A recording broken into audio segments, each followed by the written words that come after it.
Dear students, welcome back to my history class. My name is DS Meena, PGT History, working in KV Rajgarh. Today I will teach you about chapter 3 of class 12, that is Kinship, Caste and Class, Early Societies, 600 BCE to 600 CE. First of all, we have to talk about the introduction of the chapter. In this chapter, we shall study about the social behavior, social situations and practices of early societies from 600 BCE to 600 CE with the help of different literary texts and inscriptions. यदि मैं परिचय को हिंदी में समझाऊं तो हमें इस प्रकार समझ सकते हैं। इस अध्याय में हम 600 ईस्वी पूर्व से 600 ईस्वी के बीच आने वाले विभिन्न सामाजिक परिवर्तनों का अध्ययन करेंगे और इसके लिए साहित्यिक ग्रंथों और विभिन्न अभिलेखों का सहारा लेंगे। उपमहाद्वीप के सबसे समृद्ध ग्रंथों में से एक महाभारत का विश्लेषण करते हुए हम सामाजिक इतिहास को समझने का प्रयास करेंगे। आइए जानते हैं चैप्टर के ऑब्जेक्टिव्स क्या है, क्यों हमें ये चैप्टर पढ़ना चाहिए। Familiarize the learners with issues in social history, introduction of strategies of textual analysis and their use in reconstructing social history। मतलब जितने भी शिक्षार्थी हैं वो सब सामाजिक इतिहास के मुद्दों से परिचित होंगे और सामाजिक इतिहास के पुनर्निर्माण में पाठ्य विश्लेषण और उनके उपयोग की रणनीतियों का परिचय प्राप्त कर सकेंगे। इस प्रकार से पाठ के उद्देश्यों को समझते हुए हम आगे बढ़ते हैं। आइए शुरू करते हैं बिंदुवार पाठ को आगे बढ़ाना। सबसे पहले हम पहले बिंदु पर नजर करते हैं। पहला बिंदु है हमारा the critical edition of the Mahabharata, Mahabharata का समालोचनात्मक संस्करण। जैसा कि स्पष्टतः बताया गया है कि ये प्रोजेक्ट 1919 में प्रारंभ किया गया था, जो एक महान विद्वान, महान संस्कृत विद्वान BS सुक्तांकर, विष्णु सीताराम सुक्तांकर के नेतृत्व में 1919 में ये एक महत्वाकांक्षी परियोजना की शुरुआत की गई थी। अनेक विद्वानों ने मिलकर महाभारत का समालोचनात्मक संस्करण करने का जिम्मा उठाया था और इससे जुड़े अलग अलग कार्य किए। इन्होंने सबसे पहले देश के विभिन्न भागों से विभिन्न जो लिपियां मिली इन्हें, वो महाभारत की संस्कृत पांडुलिपियों को इन्होंने एकत्र किया और सभी पांडुलिपियों में पाए जाने वाले श्लोकों की तुलना करने का एक तरीका ढूंढा और फाइनली उन श्लोकों का चयन किया जो लगभग सभी पांडुलिपियों में पाए गए थे।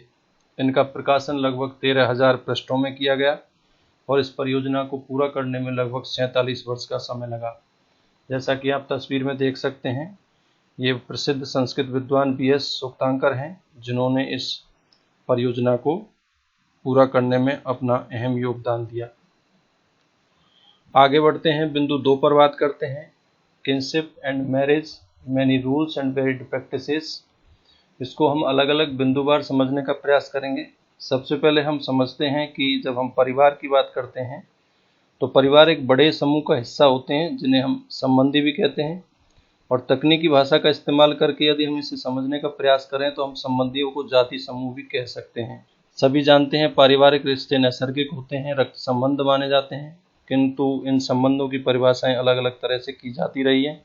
कुछ समाजों में भाई बहन, चचेरे मौसेरे आदि इन सब से खून का रिश्ता माना जाता है, लेकिन कुछ समाज ऐसा नहीं मानते। समझने वाली बात यह है कि आरंभिक समाजों के संदर्भ में इतिहासकार विशिष्ट परिवारों के बारे में आसानी से जानकारी जुटा लेते हैं, किंतु सामान्य लोगों के संबंध में पारिवारिक संबंधों को पुनर्निर्मित करने का कार्य उनके लिए मुश्किल होता है। इतिहासकार परिवार और बंधुता संबंधी विचारों का विश्लेषण करते हैं और इनका अध्ययन इसलिए भी बहुत ज़्यादा महत्वपूर्ण हो जाता है क्योंकि इससे लोगों की सोच का पता चलता है। संभवतः इन विचारों ने लोगों के क्रियाकलापों को प्रभावित किया होगा और इसी तरह व्यवहार ने विचारों पर भी असर डाला होगा। तो यहाँ हम परिवारों के बारे में जानकारी प्राप्त कर रहे थे। आगे बढ़ते हैं और समझने का प्रयास करते हैं द आइडिया ऑफ पैट्रिलिनी, पितृवंशिक व्यवस्था के आदर्श। जब हम महाभारत जैसे महाकाव्य के विषय में बात करते हैं तो यहाँ महाभारत से जुड़ी हुई एक कहानी है। ये दो बांधवों के दलों के बीच, जिन्हें कौरव और पांडव के नाम से जाना जाता है, इनके बीच भूमि और सत्ता को लेकर एक संघर्ष हुआ और इस संघर्ष का चित्रण महाभारत में किया गया है। दोनों ही दल कुरुवंश से संबंधित थे, जिनका अपना एक जनपद हुआ करता था। मानचित्र में आप इस जनपद को यहाँ पर देख सकते हैं, जैसा मैं आपको यहाँ दिखाने की कोशिश कर रहा हूँ। पितृवंशिकता क्या है इसे समझते हैं पहले। पितृवंशिकता यानी पैट्रिलिनी का अर्थ है कि वह वंश परंपरा जो पिता के पुत्र, फिर पौत्र, प्रपौत्र आदि से चलती है। कौरव और पांडवों के बीच जो संघर्ष था वो युद्ध में परिवर्तित हो गया, जिसमें पांडव विजयी हुए और इसके बाद पितृवंशिक उत्तराधिकार को उद्घोषित कर दिया गया। हालांकि ये भी बताया जाता है कि पितृवंशिकता महाकाव्य की रचना से पहले भी मौजूद हुआ करती थी और महाभारत की जो मुख्य कथा वस्तु है उसने इस आदर्श को और ज़्यादा मजबूत कर दिया। पितृवंशिकता में पुत्र पिता की मृत्यु के बाद उसके संसाधनों पर अधिकार जमा सकता है। राजाओं के संदर्भ में सिंहासन को समझा जा सकता है। अधिकतर राजवंश लगभग 6वीं शताब्दी ईस्वी पूर्व से पितृवंशिक प्रणाली का अनुसरण करते थे। हालांकि इस प्रथा में भिन्नता भी देखी गई है। कभी कभी पुत्र के नहीं होने पर एक भाई दूसरे का उत्तराधिकारी बन सकता था, तो कभी बंधु बांधव सिंहासन पर अपना अधिकार जमा जाते थे। कुछ विशिष्ट परिस्थितियों में स्त्रियां सत्ता का उपयोग करती थी, ऐसे उदाहरण भी मिलते हैं। पितृवंशिकता के प्रति झुकाव शासक परिवारों के लिए ही कोई अनूठी बात नहीं थी, लेकिन ऋग्वेद जैसे कर्मकांडीय ग्रंथ के मंत्रों से भी यह बात स्पष्ट हो जाती है कि पितृवंशिकता प्रचलन में रही होगी। संभव है कि धनी वर्ग के पुरुष और ब्राह्मण भी ऐसा ही दृष्टिकोण रखते थे। ऋग्वेद के एक मंत्र का एक अंश यह बताता है कि ग्रंथ में संभवतः लगभग 1000 ईस्वी पूर्व के बाद जब इसे जोड़ा गया तो विवाह संस्कार के दौरान पुरोहित के द्वारा ये मंत्र पढ़ा जाता था और आज भी अनेक हिंदू विवाह संस्कारों में इसका प्रयोग होता है। वहां पर उत्तम पुत्रों के प्रजनन की कामना की जाती थी, जो आगे चलकर वंश परंपरा को आगे बढ़ाते थे। आगे बढ़ते हैं और समझते हैं विवाह के नियम, रूल्स ऑफ मैरिजेज। जहां पितृवंश को आगे बढ़ाने के लिए पुत्र महत्वपूर्ण माने जाते थे, वहीं पुत्रियों को अलग तरह से देखा जाता था। स्पष्ट है कि पुत्र को ज्यादा महत्व देता हुआ दिखाया गया है। पुत्रियों का पैतृक संसाधनों पर कोई अधिकार नहीं था और विवाह के नियमों की हम बात करें तो अपने गोत्र के बाहर उनका विवाह कर देना अपेक्षित रहता था। इस पद्धति को बहिर्विवाह पद्धति कहते हैं। इसका तात्पर्य यह था कि ऊंची प्रतिष्ठा वाले परिवारों की कम उम्र की कन्याओं और स्त्रियों का जीवन बहुत सावधानी से नियमित किया जाता था, जिससे उचित समय पर और उचित व्यक्ति से उनका विवाह किया जा सके। इसका परिणाम ये हुआ कि कन्यादान मतलब विवाह में कन्या की भेंट करना पिता का महत्वपूर्ण धार्मिक कर्तव्य माना गया। आज भी कन्यादान को पिता का महत्वपूर्ण धार्मिक कर्तव्य माना जाता है, जो हिंदू परिवारों में विवाह के दौरान देखी जाती है। यदि हम विवाह के प्रकारों पर गौर करें तो आप 4 प्रकार यहाँ देख रहे हैं: एंडोगेमी, एक्सोगेमी, पॉलीगिनी और पॉलीएंड्री। यदि इसको हम विस्तार से समझें तो इस तरह से देखते हैं कि अंतर्विवाह में, यानी जो एंडोगेमी है उसे हम हिंदी में अंतर्विवाह कहते हैं। अंतर्विवाह में वैवाहिक संबंध समूह के मध्य ही होते हैं। यह समूह एक गोत्र, कुल अथवा एक जाति या फिर एक ही स्थान पर बसने वाले लोगों का हो सकता है। एक्सोगेमी जिसे हम बहिर्विवाह कहते हैं, इसमें गोत्र के बाहर विवाह किया जाता था, तो गोत्र के बाहर विवाह करने की परंपरा को बहिर्विवाह कहा गया। पॉलीगिनी एक बहुपत्नी प्रथा है। इसमें एक पुरुष की अनेक पत्नियां होने की एक सामाजिक परिपाटी रहती है, जिसको हम बहुपत्नी प्रथा कहते हैं। पॉलीएंड्री बहुपति प्रथा एक स्त्री के अनेक पति होने की पद्धति है। जैसा आप जानते हैं, महाभारत में पांडवों की एक पत्नी का जो उदाहरण है वो बहुपति प्रथा का एक स्पष्ट उदाहरण है, जो हमें ये बताता है कि उस समय बहुपति प्रथा प्रचलन में थी। महिलाओं के गोत्रों पर प्रकाश डालते हैं और समझने का प्रयास करते हैं कि स्त्रियों के गोत्र के विषय में क्या नियम बताए गए हैं। ब्राह्मणीय पद्धति जो लगभग 1000 ईस्वी पूर्व के बाद से चलन में आई, वह लोगों को गोत्रों में वर्गीकृत करने की थी। यानी प्रत्येक गोत्र एक वैदिक ऋषि के नाम पर होता था और उस गोत्र के सदस्य ऋषि के वंशज माने जाते थे। यदि गोत्रों के नियमों की बात करें तो यहाँ गोत्रों के 2 महत्वपूर्ण नियम बताए गए हैं। पहला है, विवाह के बाद स्त्रियों को पिता के स्थान पर पति के गोत्र का माना जाता था। और दूसरा जो नियम है वो यह है कि एक ही गोत्र के सदस्य आपस में विवाह संबंध नहीं रख सकते थे। लेकिन समझने वाली बात यह है कि क्या इन नियमों का अनुसरण सामान्यतः सब जगह होता था? इस बात को समझने के लिए हमें स्त्री और पुरुष नामों का विश्लेषण करना पड़ेगा, जो कभी कभी गोत्रों के नाम से उद्धृत होते थे। हमें कुछ नाम सातवाहनों जैसे प्रबल शासकों के वंश से भी मिलते हैं। इन राजाओं का पश्चिमी भारत और दक्कन के कुछ भागों पर शासन हुआ करता था, लगभग दूसरी शताब्दी ईस्वी पूर्व से दूसरी शताब्दी ईस्वी तक। सातवाहनों के कई अभिलेख प्राप्त हुए जिनके आधार पर इतिहासकारों ने पारिवारिक और वैवाहिक रिश्तों का खाका तैयार किया है। यानी अभिलेखों से सातवाहन राजाओं की कई पीढ़ियों के नाम प्राप्त होते हैं। ये जो आप चित्र देख रहे हैं, ये चित्र एक सातवाहन राजा और उनकी पत्नी, सातवाहन राजाओं की आकृतियां बहुधा उन गुफाओं की भित्तियों पर उत्कीर्ण की जाती थी जिन्हें बौद्ध भिक्षुओं को दान में दिया जाता था। और ये जो आप चित्र देख रहे हैं, ये जो मूर्ति आपको दिखाई दे रही है, यह मूर्ति लगभग दूसरी शताब्दी ईसा पूर्व की है। आगे बढ़ते हैं और समझने का प्रयास करते हैं कि क्या माताएं भी महत्वपूर्ण हुआ करती थी। तो जैसा हमने पढ़ा कि सातवाहन राजाओं को उनके माता के नाम से पुकारा जाता था, माता के नाम से उनको चिन्हित किया जाता था। इससे यह तो पता चलता है कि माताएं महत्वपूर्ण थी। माताएं कितनी महत्वपूर्ण थी, इसके उदाहरण में हम लोग महाभारत में एक उल्लेख मिलता है कि जब कौरव और पांडवों के बीच युद्ध आवश्यक ही हो गया था तो गांधारी ने अपने ज्येष्ठ पुत्र दुर्योधन को विनती की कि वो युद्ध ना करे, लेकिन दुर्योधन ने माता की सलाह नहीं मानी, वो युद्ध में लड़ा और हार गया। यह दोनों ही बातें स्पष्ट हो रही हैं। यानी हम किसी भी निष्कर्ष पर पहुंचने से पहले हमें बहुत सावधानी बरतनी पड़ेगी, तब जाकर हम कहीं यह कह पाएंगे कि वास्तव में माताएं महत्वपूर्ण थी या नहीं। यानी अभी भी यह बात अस्पष्ट सी प्रतीत होती है। हालांकि सातवाहन राजाओं के संदर्भ में ये ज्ञात होता है कि सिंहासन का जो उत्तराधिकार था वो पितृवंशिक ही होता था। जैसा एक आप चित्र भी देख रहे हैं, ये एक युद्ध का दृश्य है। यहाँ महाभारत के दृश्यों के कुछ प्राचीन मूर्ति चित्रणों में से इसको लिया गया है।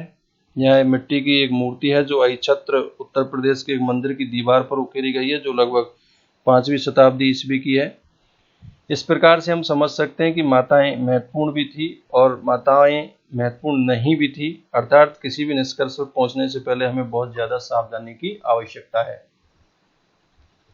आगे बढ़ते हैं, अगले बिंदु पर प्रकाश डालते हैं। अगला बिंदु है सामाजिक विषमताएं वर्ण व्यवस्था के दायरे में और उससे परे, social differences within and beyond the framework of caste. जाति शब्द से आप सभी परिचित हैं। जाति एक सोपानात्मक सामाजिक वर्गीकरण को दर्शाता है। धर्म सूत्रों और धर्मशास्त्रों में एक आदर्श व्यवस्था का उल्लेख किया गया था, जिसमें ब्राह्मणों का यह मानना था कि यह व्यवस्था, जिसमें उनका सबसे पहला दर्जा है, एक देवीय व्यवस्था है। शूद्र और अस्पृश्य हैं, उनको सबसे निचले स्तर पर रखा गया था और इस व्यवस्था में दर्जा जो था संभवतः जन्म के अनुसार निर्धारित माना जाता था। यानी जो वर्गीकरण किया गया सामाजिक, वो से एक देवीय व्यवस्था का नाम दिया गया। और मान्यता को प्रमाणित करने के लिए ब्राह्मण अक्सर ऋग्वेद के पुरुष सूक्त मंत्र का उद्धृत करते हैं, जो आदिमानव पुरुष की बलि का चित्रण करता है और जगत के सारे जो तत्व हैं उन वर्णों में शामिल हैं और पुरुष के शरीर से उपजे हुए हैं। ब्राह्मण उनका मुख बताया गया है, भुजाओं से छत्री निर्मित हुए, वैश्य उनकी जंगाएं थी और पैरों से शूद्रों की उत्पत्ति हुई। इस प्रकार से यहाँ पर एक देवीय व्यवस्था का नाम देकर जातिगत सामाजिक सोपानात्मक वर्गीकरण को दिखाया गया है। उचित जीविका के विषय में यदि हम बात करें कि वर्ण व्यवस्था में उचित जीविका का क्या सिद्धांत तैयार किया गया, तो धर्म सूत्रों और धर्मशास्त्रों में चारों वर्गों के लिए आदर्श जीविका के कुछ नियम बनाए गए। ब्राह्मणों का कार्य अध्ययन करना, वेदों की शिक्षा, यज्ञ करना और करवाना था और उनका काम दान देना लेना भी था। क्षत्रियों के काम में युद्ध करना, लोगों को सुरक्षा प्रदान करना, न्याय करना, वेद पढ़ना, यज्ञ करवाना और दान दक्षिणा देने को शामिल किया गया। अंतिम 3 कार्य वैश्यों के लिए भी थे, साथ ही वो कृषि, गौपालन और व्यापार का काम भी करते थे। अंतिम पायदान पर रखा गया शूद्रों को, जिनके लिए जीविका का एकमात्र ही काम था वो तीनों उच्च वर्णों की सेवा करते थे। इस प्रकार से यहाँ पर उचित आजीविका का भी जिक्र किया गया है। ये जो सिद्धांत तैयार किए गए, ये जो नियम बनाए गए, इनके पालन की भी कुछ व्यवस्थाएं बताई गई हैं, उस पर भी मैं आपका ध्यान आकर्षित कर लेता हूं। इन नियमों का पालन करवाने के लिए ब्राह्मणों ने 2-3 नीतियां बनाई। उनमें से जो पहली नीति थी उसमें ये बताया गया कि जो वर्ण व्यवस्था की उत्पत्ति है वो एक देवीय व्यवस्था है, अर्थात ये देवीय व्यवस्था होने की वजह से सबको मानना जरूरी है। दूसरा, वे शासकों को यह उपदेश देते थे कि वो इस व्यवस्था के नियमों का अपने राज्यों में अनुसरण करें, यानी शासकों को भी अपनी ओर मिलाते हुए वो कोशिश करते थे कि इस व्यवस्था के नियमों को सभी लोग माने। तीसरा जो नियम बनाया गया, जो तीसरी नीति थी, उन्होंने लोगों को विश्वास दिलाने का प्रयास किया कि उनकी प्रतिष्ठा जन पर आधारित है। हालांकि ऐसा करना आसान बात नहीं थी और इन मानदंडों को अक्सर महाभारत जैसे अनेक ग्रंथों में जो वर्णित कहानियां हैं उनके द्वारा उन पर बल प्रदान किया जाता था। इस प्रकार से उचित आजीविका और वर्णाश्रम व्यवस्था को यहाँ एक देवीय व्यवस्था बताते हुए धर्म सूत्रों और धर्मशास्त्रों में इसे जीविका से भी जोड़कर दिखाया गया है। आगे बात करते हैं। अगला हमारा बिंदु है अक्षत्रिय राजा, नॉन क्षत्रिय किंग्स।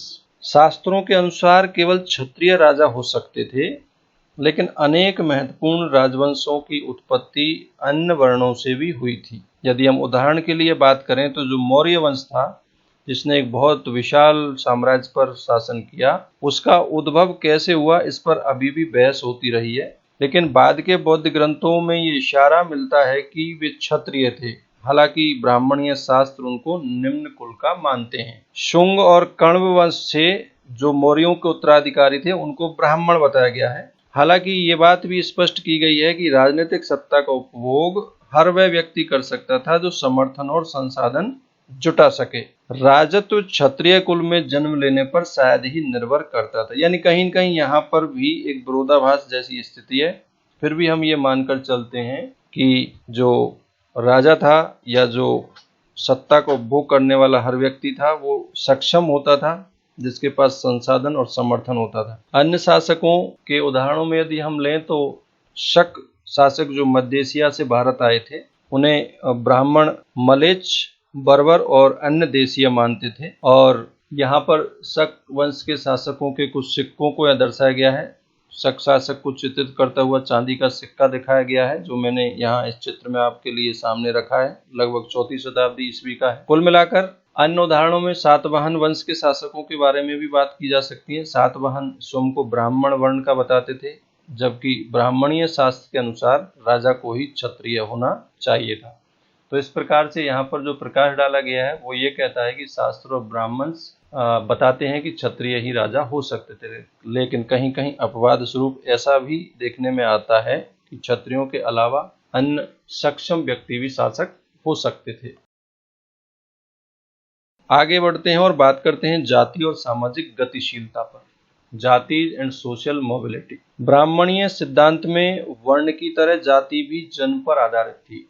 जो ब्राह्मणिकल थ्योरी है वो भी ये कहती है कि जाति की तरह जो वर्ण है, वर्ण की तरह जाति भी जन्म पर आधारित थी। लेकिन यहाँ एक अंतर देखने को मिलता है। वर्ण जहाँ 4 थे, वहीं जातियों की कोई निश्चित संख्या नहीं थी। इसका मतलब ये हुआ कि जहाँ कहीं भी ब्राह्मणीय व्यवस्था का नए समुदायों से आमना सामना हुआ, उदाहरण के लिए जंगल में रहने वाले निषाद या दूसरे व्यावसायिक वर्ग जिसमें स्वर्णकार, जिन्हें 4 वर्णों वाली व्यवस्था में समाहित करना संभव नहीं था, उनका जाति में वर्गीकरण कर दिया गया। यानी कहीं न कहीं वे लोग जो वर्ण व्यवस्था में शामिल नहीं हो पाए या जिनको वर्ण व्यवस्था में शामिल नहीं किया जा सकता था, उनको बाद में जातिगत रूप से वर्गीकृत कर दिया। लेकिन अंतर है वो यही है कि जहाँ वर्णों की संख्या निश्चित बताई गई है, वहाँ जातियों की संख्या निश्चित नहीं बताई गई है। आगे बढ़ते हैं। बियॉन्ड द 4 वर्णाज इंटीग्रेशन की बात करते हैं। 4 वर्णों के परे एकीकरण, क्या यह संभव है? आइए जानते हैं कि ये कैसे संभव है। उपमहाद्वीप में पाई जाने वाली विभिन्नताओं की वजह से यहाँ हमेशा से ही कुछ ऐसे समुदाय भी रहे हैं जिन पर ब्राह्मणीय विचारधाराओं का कभी कोई प्रभाव नहीं पड़ा। जब ऐसे समुदायों का उल्लेख आता है तो कई बार उनको अलग तरह से चित्रित किया जाता है, जिसमें उनको विचित्र, असभ्य या पशुवत कहकर भी पुकारा जाता है, उन्हें चित्रित किया जाता है। ऐसे यदि हम कुछ उदाहरण देखें तो वन क्षेत्र में बसने वाले लोग, जिनके लिए शिकार करना, कंदमूल संग्रह करना ही जीवन निर्वाह का महत्वपूर्ण साधन था, ऐसे लोगों को उन्होंने अपने समुदाय में शामिल नहीं माना। ब्राह्मणीय व्यवस्था के अनुसार वो ब्राह्मणीय विचारधारा से दूर थे, इसलिए उनको असभ्य और पशुवत माना गया। ऐसे लोगों में उदाहरण स्वरूप हम लोग निषाद वर्ग को ले सकते हैं, जिससे एकलव्य भी जुड़े हुए माने गए हैं। इसी का एक उदाहरण है जिसमें एकलव्य को इससे संबंधित माना गया है। इसके अलावा यायावर पशु पालक भी थे। इनके समुदायों को भी शंका की दृष्टि से देखा जाता था, क्योंकि उन्हें आसानी से बसे हुए कृषि कर्मियों के सांचे के अनुरूप नहीं ढाला जा सकता। असंस्कृत भाषी जो लोग थे, जो संस्कृत नहीं बोलते थे, जो नॉन संस्कृतिक स्पीकर्स थे, उनको भी मलेच्छ कहकर और हे दृष्टि से देखा जाता था। लेकिन यहाँ एक इम्पोर्टेंट बात है जिस पर गौर करना जरूरी है कि इन्हें भले ही हे दृष्टि से देखा जाता था, इन्हें असभ्य समझा जाता था, लेकिन इनके बीच एकीकरण का एक प्रतीक देखा जाता है, क्योंकि इन लोगों के बीच विचारों और मतों का आदान प्रदान होता था, जो इस बात का संकेत है कि कहीं न कहीं इन लोगों के बीच एकीकरण की भावना थी। और इनके संबंधों के स्वरूप के बारे में हमें महाभारत की कथाओं से भी ज्ञात होता है। आइए आगे बढ़ते हैं। Beyond the four varnas, subordination and conflict की बात करते हैं। 4 वर्णों के परे अधीनता और संघर्ष की बात करते हैं। यहाँ पर हम पाते हैं कि ब्राह्मण कुछ लोगों को वर्ण व्यवस्था वाली सामाजिक प्रणाली के बाहर मानते थे और समाज के कुछ वर्गों को वो अस्पृश्य घोषित कर सामाजिक वैषम्य को और अधिक प्रखर बनाने का काम कर रहे थे। ब्राह्मणों का ये मानना था कि कुछ कर्म, कुछ कार्य, खासतौर से वे जो अनुष्ठानों के संपादन से जुड़े थे, पुनीत और पवित्र थे। यानी वो जो कार्य करते हैं वो पवित्र कार्य करते हैं, और अपने को पवित्र मानने वाले लोग अस्पृश्यों से भोजन नहीं स्वीकार करते थे। और पवित्रता के इस पहलू के ठीक उल्टा कुछ कार्य ऐसे थे जिन्हें खासतौर से दूषित ही माना जाता था। दूषित कार्यों की श्रेणी में हम लोग समझ सकते हैं शवों की अंत्येष्टि करना, मृत पशुओं को छूने का काम करना। जो शवों की अंत्येष्टि करते थे और मृत पशुओं को छूने का काम करते थे, ऐसे लोगों को चांडाल कहा जाता था और उन्हें वर्ण व्यवस्था वाले समाज में सबसे नीचे की श्रेणी में रखा जाता था। ये लोग जो स्वयं को सामाजिक श्रेणी में सबसे ऊपर मानते थे, इन चांडालों को छूना, यहाँ तक इनको स्पर्श करना, यहाँ तक कि इन्हें देखना भी अपवित्र कार्य मानते थे। और मनुस्मृति में ऐसे लोगों के कर्तव्यों की सूची भी मिलती है जिन्हें उच्च वर्ग कहे जाने वाले सो कॉल्ड अपर कैटेगरी, जिसे हम ब्राह्मण्स कहते हैं, वो जिन्हें छूना पसंद नहीं करते थे, उनके लिए मनुस्मृति भी कुछ कार्यों की बात करता है। उन्हें भी हमें समझना चाहिए। तो आइए जानते हैं कि मनुस्मृति में चांडालों के कौन कौन से कामों का जिक्र किया गया है। यहाँ आप एक चित्र देख रहे हैं, भिक्षु का चित्रण है, जो पत्थर की मूर्ति गांधार लगभग 3री शताब्दी ईस्वी का है। देखते हैं कि चांडालों के क्या क्या कार्य बताए गए हैं। उन्हें गांव के बाहर रहना पड़ता था, फेंके हुए बर्तनों का वो इस्तेमाल करते थे, मरे हुए लोगों के वस्त्र और लोहे के आभूषण पहनते थे। रात के समय वे गांव और नगरों में चल फिर नहीं सकते थे। संबंधियों से विहीन मृतक जो होते थे, उनकी उन्हें अंत्येष्टि करनी पड़ती थी। जल्लाद के रूप में भी उनको कार्य करना होता था। और इन सब का जिक्र चीन से आए बौद्ध भिक्षु फासियन लगभग 5वीं शताब्दी ईस्वी का भी कहना है कि जो अस्पृश्य थे उनको सड़क पर चलते हुए करताल बजाकर अपने होने की सूचना देनी पड़ती थी, जिससे बाकी लोग उन्हें देखने के दोष से बच जाएं। सोचिए जरा कितनी विडंबना रही होगी जब एक ही समाज के लोग इस तरह से बड़े भेदभाव का शिकार हुआ करते थे। एक और चीनी तीर्थयात्री ज़ुएंत्सांग लगभग 7वीं शताब्दी ईस्वी का कहना है कि बधिक और सफाई करने वालों को नगर के बाहर रहना पड़ता था। अर्थात साक्ष्यों से ये बात प्रमाणित हो रही है कि कहीं न कहीं वर्ण व्यवस्था वाली इस समाज में अस्पृश्य, अछूत और दूषित कहे जाने वाले लोगों को काफ़ी संघर्ष और अपमान का सामना करना पड़ा था। एग्जाम्पल में हम बोधिसत्व, जो पूर्व जन्म में बुद्ध के पूर्व जन्म से जुड़ी हुई एक कहानी है, बोधिसत्व एक चांडाल के रूप में, उसका भी उदाहरण हम ले सकते हैं, जहाँ पर वो कहते हैं कि जिनको अपने जन्म पर गर्व है वो सब अज्ञानी हैं, वो भेंट के पात्र भी नहीं है। इसके विपरीत जो लोग दोष मुक्त हैं वो भेंट के योग्य हैं। यानी कहीं न कहीं जिन चांडालों के साथ गहरे भेदभाव के उदाहरण देखे जाते हैं, वहीं बुद्ध उन्हें इस तरह के कार्यों को गलत ठहराते हैं और कहते हैं कि मनुष्य मात्र से किसी भी प्रकार का भेदभाव नहीं किया जाना चाहिए। आइए अगले बिंदु पर प्रकाश डालते हैं और अब हम समझने का प्रयास करते हैं कि जन्म के परे संसाधन और प्रतिष्ठा किस प्रकार से देखी गई है। महाभारत जैसे ग्रंथ में जन्म के परे संसाधन और प्रतिष्ठा और संपत्ति पर स्त्री और पुरुष के जो अलग अलग अधिकार बताए गए हैं उस पर हम प्रकाश डालते हैं। उपमहाद्वीप के अलग अलग हिस्सों में बहुत सारे सामाजिक अभिनायक उदय हुए और उनका जो सामाजिक स्थान था वो इस बात पर निर्भर करता था कि आर्थिक संसाधनों पर उनका कितना नियंत्रण है। इन विशेष संदर्भ को यदि हम समझें तो इस बात का हमें परीक्षण करना पड़ेगा कि संसाधनों पर नियंत्रण का सामाजिक आशय क्या था। तो इसको समझने के लिए हम लोग बिंदुवार समझने का प्रयास करते हैं। सबसे पहले हम लेते हैं जेंडर्ड एक्सेस टू प्रॉपर्टी, यानी संपत्ति पर स्त्री और पुरुष के अधिकार कैसे थे। तो यहाँ पर भिन्न अधिकार दिखाए गए हैं। और अब हम महाभारत के एक महत्वपूर्ण प्रकरण पर विचार करते हैं कि कौरव और पांडवों के बीच जब लंबे समय तक प्रतिस्पर्धा चलती रही और अंततः एक ऐसी स्थिति आ गई जब दुर्योधन ने युधिष्ठिर को द्यूत क्रीड़ा के लिए आमंत्रित कर लिया और युधिष्ठिर अपने प्रतिद्वंदी द्वारा धोखा दिए जाने के कारण उसमें अपना सब कुछ दांव पर लगाकर गंवा बैठते हैं। उसके उपरांत उन्होंने जो उनकी पत्नी है, पांडवों की जो सह पत्नी है द्रौपदी है, उसको भी दांव पर लगा दिया और वो उसे भी हार जाते हैं। ऐसी स्थिति में द्रौपदी का एक प्रश्न सामने आया और उसमें ये बताया गया है जिसे हमें सुनना चाहिए, समझना चाहिए। बड़ी रोचक बात है। द्रौपदी का जो प्रश्न है उसका जो विवरण है वो इस प्रकार से है कि ऐसा माना जाता है कि द्रौपदी ने युधिष्ठिर से ये प्रश्न किया कि वह उसे दांव पर लगाने से पहले स्वयं को जब हार गए थे तो वो उन्हें दांव पर कैसे लगा सकते हैं। तो इस प्रश्न के उत्तर में दो अलग अलग मत प्रस्तुत किए गए। पहला तो यह था कि यदि युधिष्ठिर ने स्वयं को हार जाने के बाद द्रौपदी को दांव पर लगाया तो ये अनुचित नहीं है, क्योंकि पत्नी पर पति का नियंत्रण हमेशा बना रहता है। दूसरा यह है कि एक दासत्व स्वीकार करने वाला पुरुष, जैसे उस समय युधिष्ठिर को की स्थिति थी, किसी और को दांव पर वो नहीं लगा सकता। तो इस द्रौपदी के प्रश्न का कोई बहुत सटीक जवाब नहीं मिला, लेकिन कोई निष्कर्ष नहीं निकलने की वजह से अंत में धृतराष्ट्र ने सभी पांडव और द्रौपदी को उसकी स्वतंत्रता लौटा दी थी। तो यहाँ एक संपत्ति पर स्त्री और पुरुष के अधिकारों पर एक प्रश्न खड़ा होता है, लेकिन यहाँ संपत्ति के स्वामित्व के जो मुद्दे हैं वो कई कहानियों में भी दिए गए हैं और धर्मसूत्र और धर्मशास्त्रों में भी उठाए गए हैं। तो आइए समझते हैं कुछ विशेष बातों को। मनुस्मृति में क्या बताया गया है, मनुस्मृति में संपत्ति पर अधिकारों के विषय में क्या कहा गया है, ये हमें समझना आवश्यक होगा।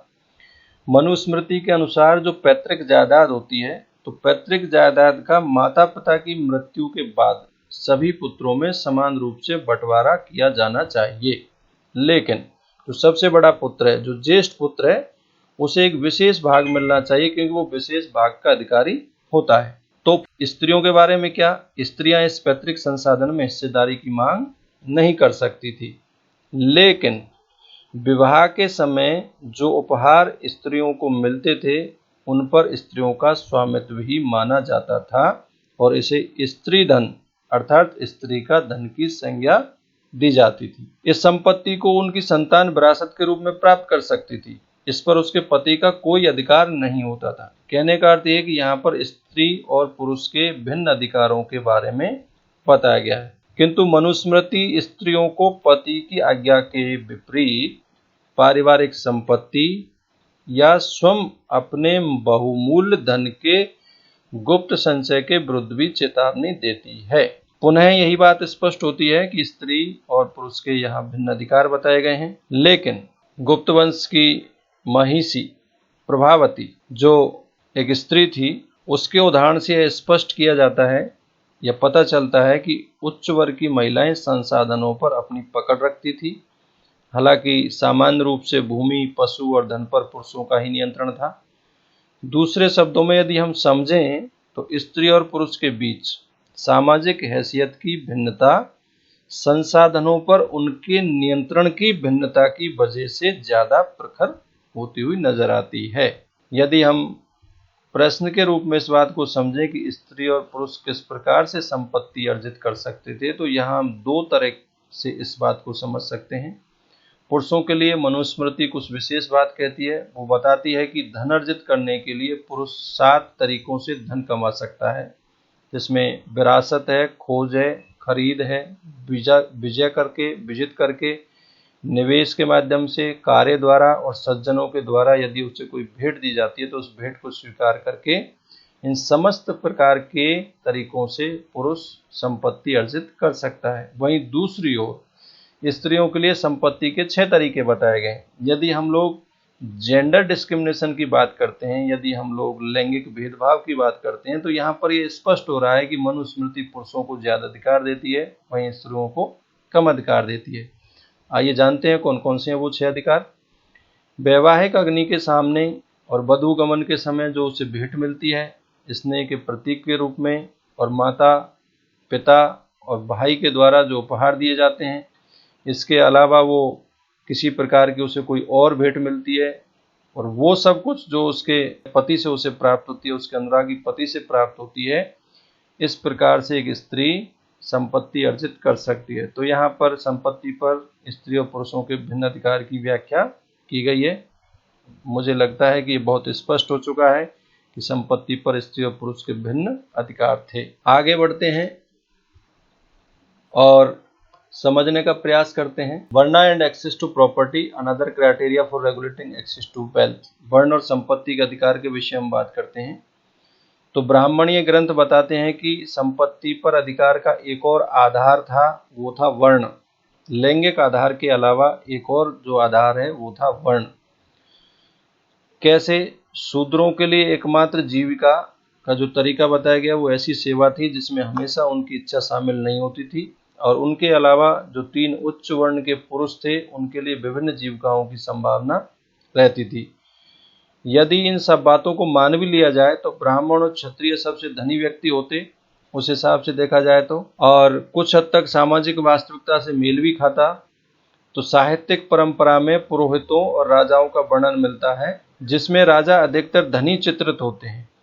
पुरोहित भी सामान्यतः धनी दर्शाए जाते हैं, हालांकि कभी कभी निर्धन ब्राह्मणों का भी चित्रण मिलता है। एक वैकल्पिक सामाजिक रूपरेखा संपत्ति में भागीदारी विषय पर भी हम बात करते हैं। यहाँ पर बहुत संक्षिप्त में मैं आपको बता दूं कि तमिल भाषा का जो संगम साहित्य है उसमें जो संग्रह है उस संग्रह में सामाजिक और आर्थिक संबंधों का एक अच्छा चित्रण बताया गया है, जो इस ओर इशारा करता है कि हालांकि धनी और निर्धन के बीच विषमताएं तो थी, लेकिन जिन लोगों का संसाधनों पर नियंत्रण था उनसे हमेशा ये अपेक्षा की जाती थी कि वो मिल बांट कर उसका उपयोग करेंगे। तो कहीं न कहीं यहाँ संपत्ति में भागीदारी का जिक्र किया गया है।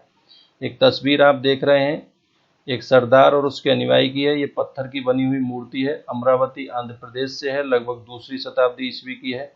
यहाँ एक निर्धन दानी सरदार की कहानी बताई गई है, और उस कहानी के माध्यम से ये बताया गया है कि वो जो सरदार है वो वैसे तो गरीब है, निर्धन है, लेकिन वो दानवीर है, वो दानी स्वभाव का है, वो बाकी लोगों की समस्याओं को दूर करना चाहता है, और इस प्रकार से चित्र के माध्यम से ये बताया गया है कि कहीं न कहीं वो औरों को आश्रय देने वाला है। आइए आगे हम बात करेंगे बिंदु नंबर 5 की, सामाजिक विषमताओं की व्याख्या, एक्सप्लेनिंग सोशल डिफरेंसेस ए सोशल कॉन्ट्रैक्ट, एक सामाजिक अनुबंध। तो सामाजिक विषमताओं की व्याख्या में एक सामाजिक अनुबंध का क्या कंसेप्ट है इसको हम समझते हैं। बौद्ध जो थे उन्होंने समाज में जो विषमताएं फैली हुई थी उनके संदर्भ में एक अलग ही अवधारणा प्रस्तुत की, और समाज में फैले अंतर विरोधों को नियमित करने के लिए जिन संस्थानों की आवश्यकता थी उन पर भी उन्होंने अपना दृष्टिकोण सामने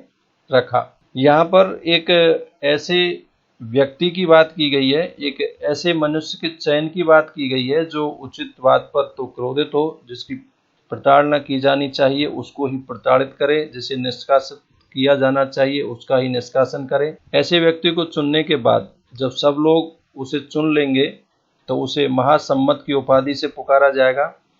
यानी ये ज्ञात होता है कि राजा का जो पद था वो लोगों द्वारा चुने जाने पर निर्भर करता था, और राजा अपनी सेवा के बदले कर वसूलता था, और कर वह मूल्य था जो लोग राजा को उसकी सेवा के बदले उसे देते थे। हालांकि ऐसे भी उदाहरण मिलते हैं कि यदि मनुष्य स्वयं एक प्रणाली को बनाए रखने के लिए जिम्मेदार है तो वो भविष्य में उसमें परिवर्तन भी ला सकते हैं। तो यहाँ सामाजिक विषमताओं को समझाते हुए एक सोशल कॉन्टेक्ट की आवश्यकता पर जोर दिया गया है, और ये बताया गया है कि व्यवस्थाओं को चलाने के लिए संस्थानों की आवश्यकता होती है, और ऐसी संस्थानें स्थापित करने के लिए किसी न किसी व्यक्ति विशेष के चयन की आवश्यकता पड़ती है, जो पूरी संस्था को सुचारू ढंग से संचालित कर सके। आगे बढ़ते हैं और बात करते हैं साहित्यिक स्रोतों के इस्तेमाल पर। Handling text, historians and the Mahabharata. Historians considered several elements when they analyzed text. यानी जब हम इस अध्याय के स्रोतों पर गौर करें तो हम पाते हैं कि जो इतिहासकार होते हैं वो किसी ग्रंथ का विश्लेषण करते समय बहुत सारे पहलुओं पर विचार करते हैं, बहुत सारी बातों पर वो गौर करते हैं। तो आइए महाभारत का विश्लेषण करते समय जो इतिहासकार हैं उन्होंने किन किन बातों पर गौर किया, उन बातों को समझने का प्रयास करते हैं। जैसा मैंने आपके सामने स्पष्ट किया हुआ है कि यहाँ पर कुछ विशेष बिंदु आप समझने के लिए देख सकते हैं। लैंग्वेज है, टाइप ऑफ टेक्स्ट है, ऑथर्स और राइटर्स, ऑडियंस और डेट्स और प्लेस। ये 4-5 जो बिंदु हैं ये स्पष्ट करते हैं, यही वो बिंदु हैं, यही वो स्रोत हैं जिनके विश्लेषण के आधार पर किसी ग्रंथ का स्पष्टीकरण, ग्रंथ से जुड़ी हुई बातों को विश्लेषित किया जा सकता है। यानी हम इसे एक एक करके समझें तो इन बातों का परीक्षण किया जाता है कि ग्रंथ किस भाषा में लिखा गया, मसलन पाली में है, प्राकृत में है या तमिल में है जो आम लोगों द्वारा बोली जाती थी, अथवा संस्कृत में है जो विशिष्ट रूप से पुरोहित और खास वर्ग के द्वारा ही प्रयोग में ली जाती थी। यानी महाभारत का विश्लेषण करते समय उसकी भाषा पर विशेष गौर किया गया।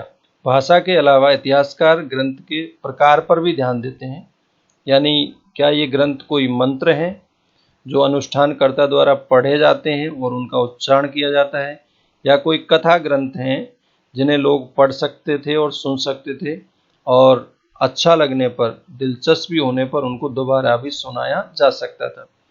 इसके अलावा इतिहासकार लेखकों के बारे में भी जानने का प्रयास करते हैं, जिससे दृष्टिकोण और विचारों ने ग्रंथों को रूप दिया, उन लेखकों के विषय में भी जानना जरूरी हो जाता है।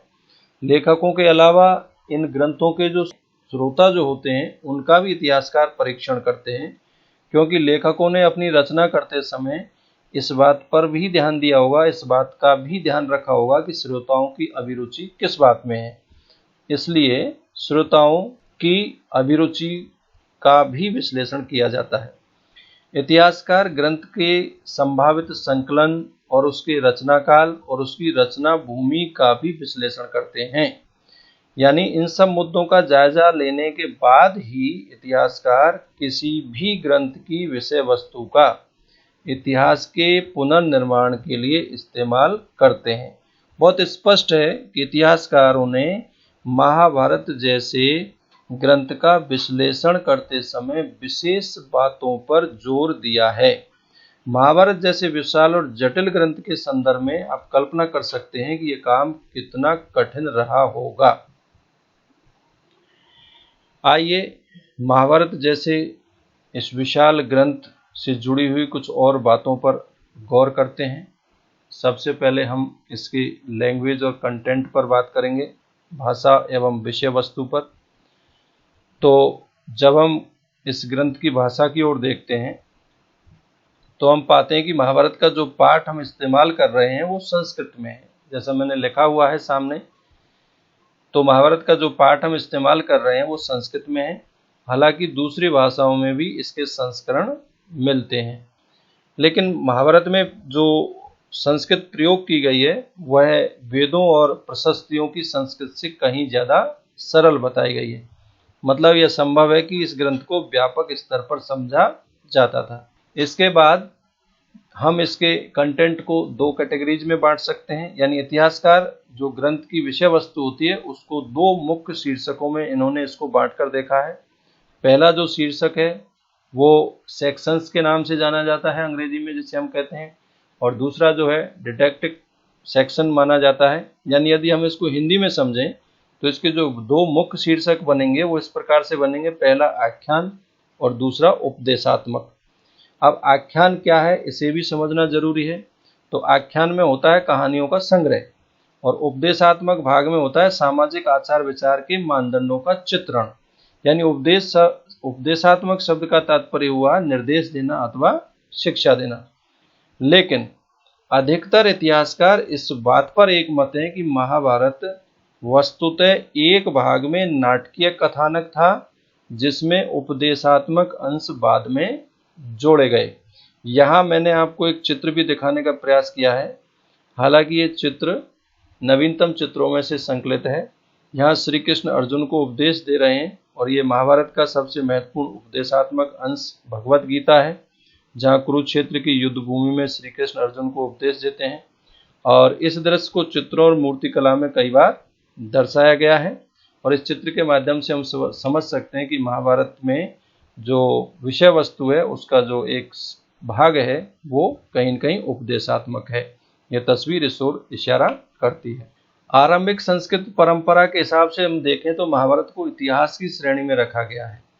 महाभारत को इतिहास की श्रेणी में रखा गया है, और इस शब्द का जो अर्थ है वह है ऐसा ही था, ऐसा ही था। तो क्या महाभारत में सचमुच में किसी युद्ध का स्मरण किया जा रहा था? इस बारे में हम निश्चित रूप से कुछ भी नहीं कह सकते, लेकिन कुछ इतिहासकारों का मानना है कि स्वजनों के बीच हुए युद्ध की स्मृति ही महाभारत का मुख्य कथानक है। मैं दोहराता हूं, कुछ इतिहासकारों का मानना है कि स्वजनों के बीच हुए युद्ध की स्मृति ही महाभारत का मुख्य कथानक है।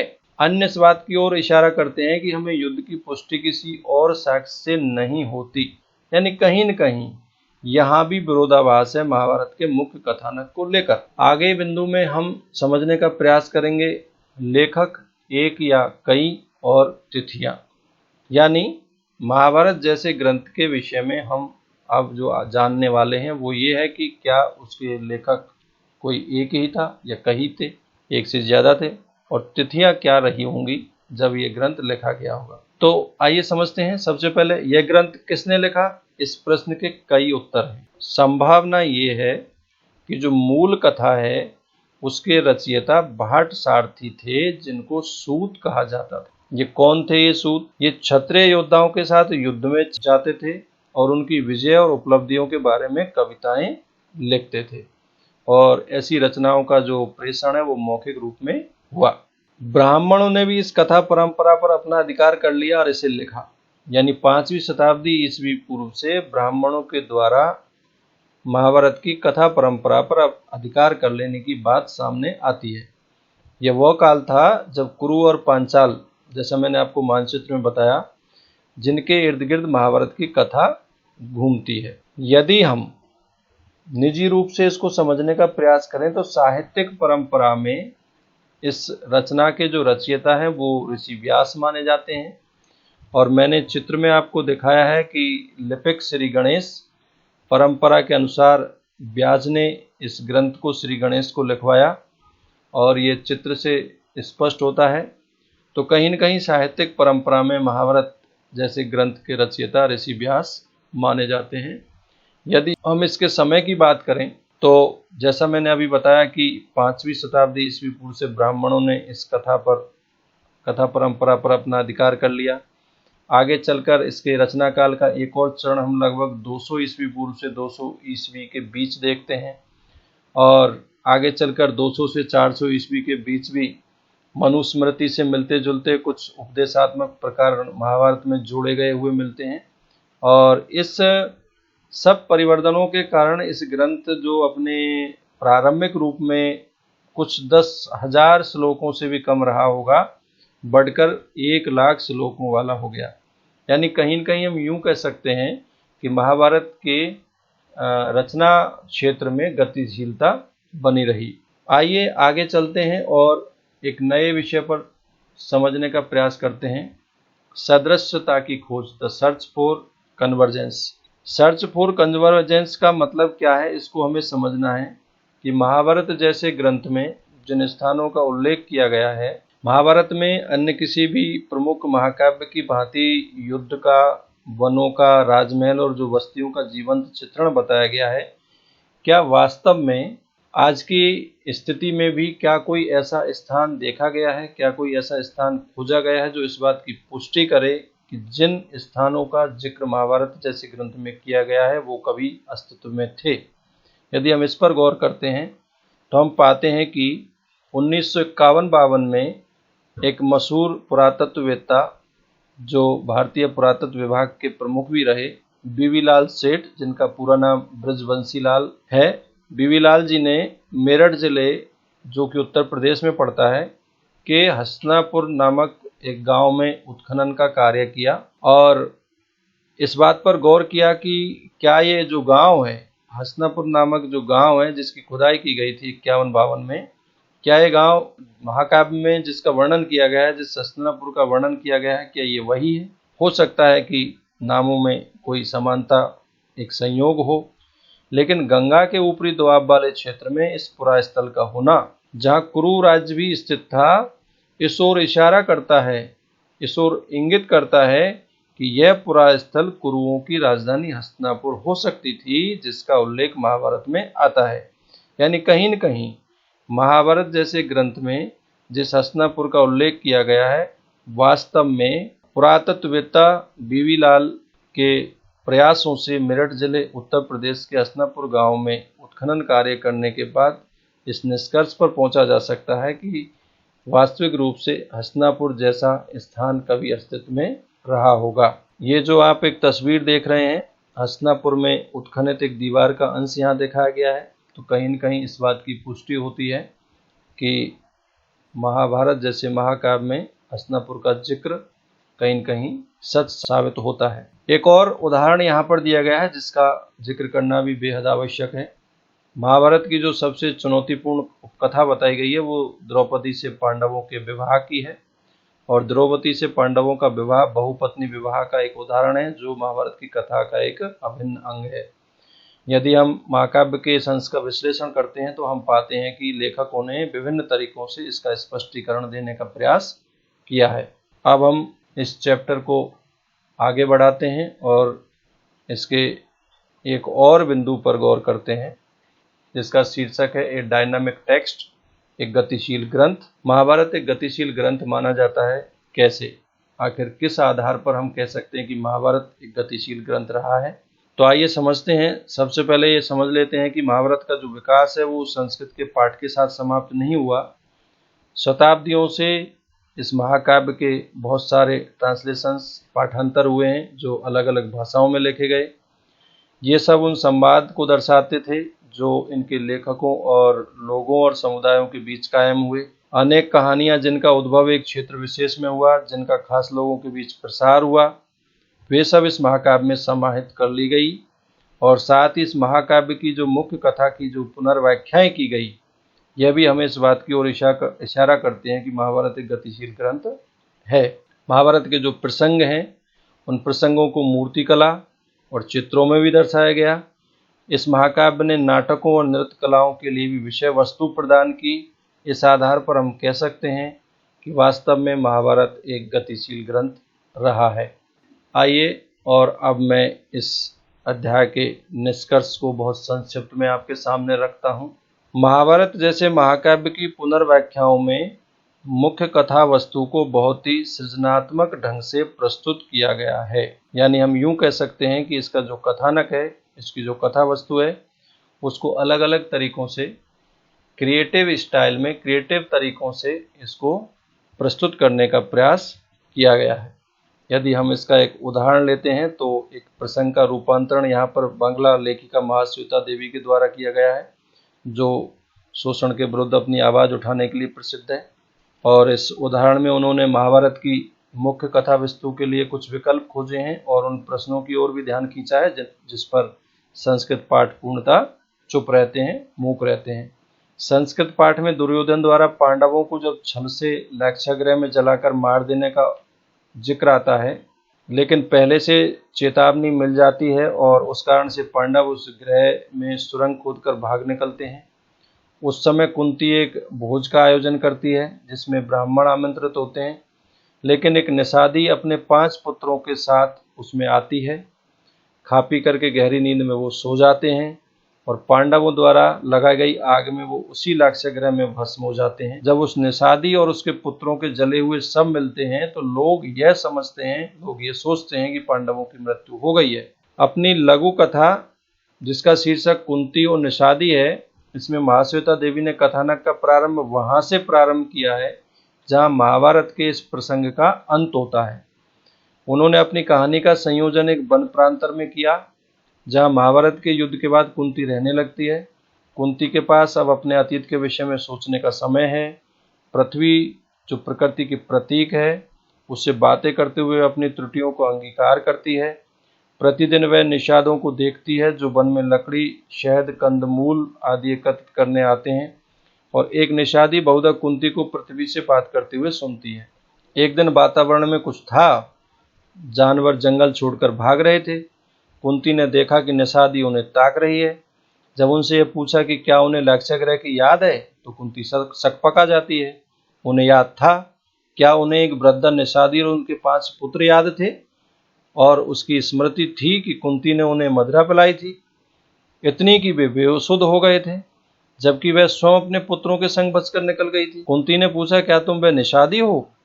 उसने उत्तर दिया कि मरी हुई निषादी उसकी सास थी। साथ ही वह बोली कि अपने अतीत पर विचार करते समय तुम्हें एक बार भी उन 6 निर्दोष लोगों की याद नहीं आई जिन्हें प्राणों से हाथ धोना पड़ा था, क्योंकि तुम अपनी और अपने पुत्रों की जान बचाना चाहती थी। जिस समय वे दोनों बातें कर रही थी, आग की लपटें करीब आ रही थी।